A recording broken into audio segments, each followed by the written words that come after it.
must be greater than sigma 2, which must be greater than sigma 3. So this will be positive, which will be your maximum tensile stress.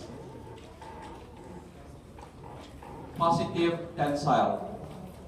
Negative, this will be your maximum compressive.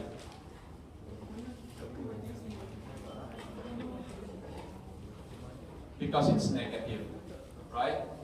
But in reality, this will be lowest because this one is negative and sigma 2 is in between. If it's just 2D, then it's sigma 1 must be greater than sigma 2. So if you have two numbers, the higher number will be your sigma 1, first principle. If you have three numbers, the highest one will be your principal. The negative value or the smallest will be your sigma 3. So which one will cause the crack to grow will be your maximum tensile stress. So because it's tensile, it's assumed that it will try to open that crack.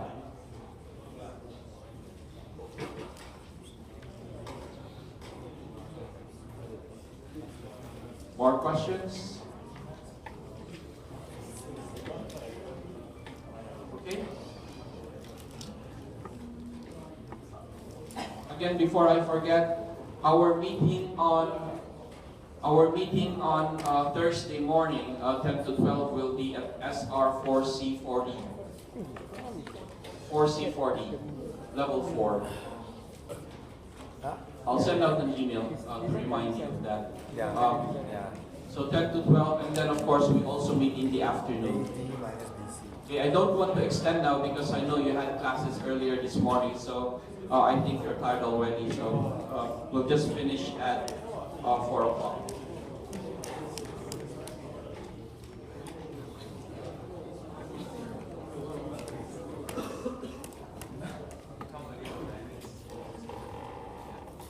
Crazy good.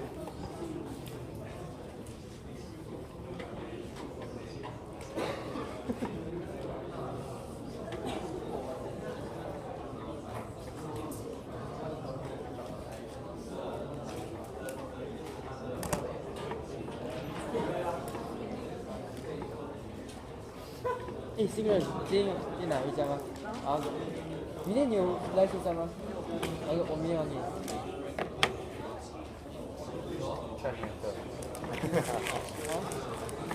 You need this to answer. Cannot answer. Some problem. Need to go home. Yes, figure out. Sorry, some of you may have reached already RR here. Okay, radial stress. If you're looking at this one here, just a discussion. If you're looking at the outside, just for inspection, the radial stress will be 0. Even if you use the equation, you'll end up that your radial stress here will be 0. But if you're looking at the inside radius, definitely there will be an inside sigma RR, radial stress. Yes? So here, since there is no stress acting outside, then it's just 0. I think 1 hour. Finally, I'm going to this example here. I won't solve this one, but just to give you an idea, this one is in your notes, 23.7.5. It's a problem in your notes.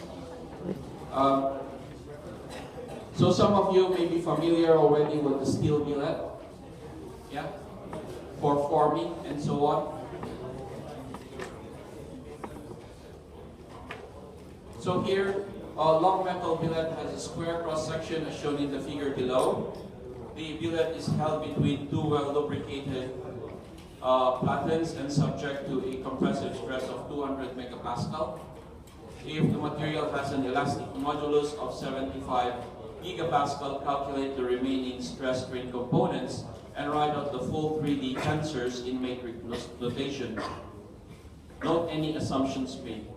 Confirm that this can be calculated by that. So here is, of course, you have to start with an assumption before you can even calculate your state of stress or your constitutive equation. So what's the assumption here? So that's a steel billet. So you're trying to compress it here.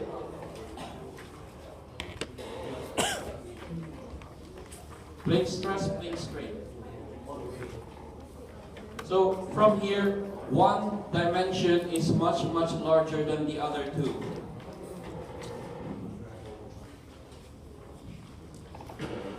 Yes?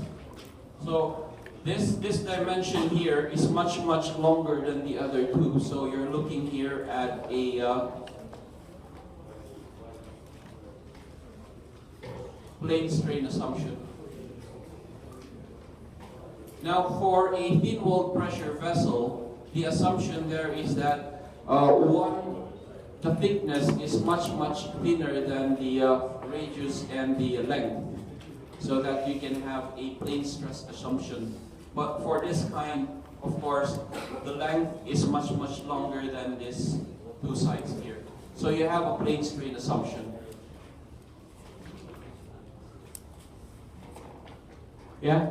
And then of course you can write now your sigma 1, sigma 2, and then you have your shear sigma 1, 2.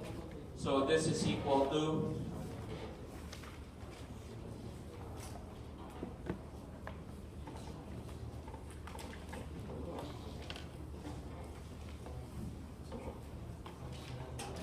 that part there. Okay, the solution is in your notes, so I won't be explaining much on this one. The solution is in your notes. It's just trying to explain to you how this one was, how the values were arrived at. You have to come up with an assumption. So first you have to come up with an assumption. Since this one is a steel billet clamp on each side, the dimension here is very long, so that the assumption here is plane strain. So that, of course, you can calculate for this one. Okay, this one is in your notes. 23.7.5. So I think with this one, we will be able to start with plasticity next week, next meeting. So please read on plasticity. That will be chapter 26. I'll leave finite element at, after we finish plasticity, we'll go to finite element. That will be more interesting. Okay? Any questions? So please try to work on these problems. You have so many problems in the notes itself. For those who would like to buy some notes at the library bookshop, I already gave them the compilation of the notes, so you can ask or you can purchase copies from the library already. Questions? If you have still problem with Moodle, please send me an email. I'll check it again. Any more? Practical assignment. You should have already started with that. Yes? Okay. So if there are no questions, I'll see you Thursday. Thank you very much for coming.